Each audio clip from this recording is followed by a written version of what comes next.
السلام علیکم ورحمۃ اللہ وبرکاتہ۔ اور یہ طلباء و طالبات، کل میں نے ایک ویڈیو اپلوڈ کیا تھا، لیکن وہ ویڈیو غلطی سے یوٹیوب سے ڈیلیٹ ہو گیا تھا۔ آج میں یہ دوسرا ویڈیو لے کر کے حاضر ہوا ہوں ڈے 8 کا۔ یہ ہے 8واں دن، 8ویں ڈے کا، اور میں اس کو آگے پیچھے کرتا ہوں۔ اب اس کو دیکھ کر کے سوال جواب لکھتے رہیں۔ 8واں دن، جغرافیہ، جماعت دہم،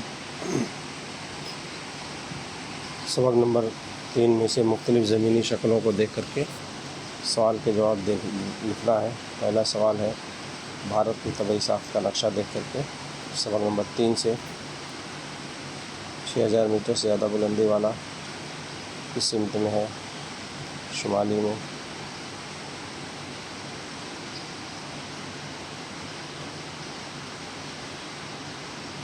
یہ 5 سوالات ہیں، اور 5 سوالات ڈے 8 کے تھے۔ ابھی یہ 10واں دن ہے۔ یہ 10ویں دن کا شروع ہو رہا ہے مضمون جغرافیہ، 10واں دن۔ آئیے ادا کریں۔ بھارت میں کس قسم کی آبہوا پائی جاتی ہے؟ مانسونی۔ زیادہ کے سوال ہے، کتنے موسم ہوتے ہیں؟ 4۔ تیسرا سوال، چوتھا سوال،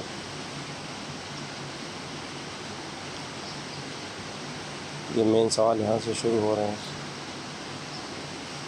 یہ 9ویں جماعت کے آبہوا والے چیپٹر میں، بارش والے چیپٹر میں آپ بارش کی قسمیں اور بارش کا دنیا میں بارش کی تقسیم کا ایک نقشہ دیا گیا، اس کو دیکھ کر کے سوال کا جواب لکھنا ہے۔ براعظم ایشیا کے کون سے علاقوں میں بارش ہوتی ہے؟ بھارت، چین، جاپان، انڈونیشیا، ملیشیا۔ براعظم آسٹریلیا کے کس ساحلی علاقے میں بارش ہوتی ہے؟ مشرقی ساحل پر۔ انٹارکٹیکا کا بارش کا تناسب کتنا ہے؟ 500 ملی میٹر سے کم۔ جنوبی امریکہ کے کن علاقوں میں بارش کا تناسب زیادہ ہے؟ جنوبی امریکہ کے شمالی اور مشرقی علاقوں میں بارش کا تناسب زیادہ ہے۔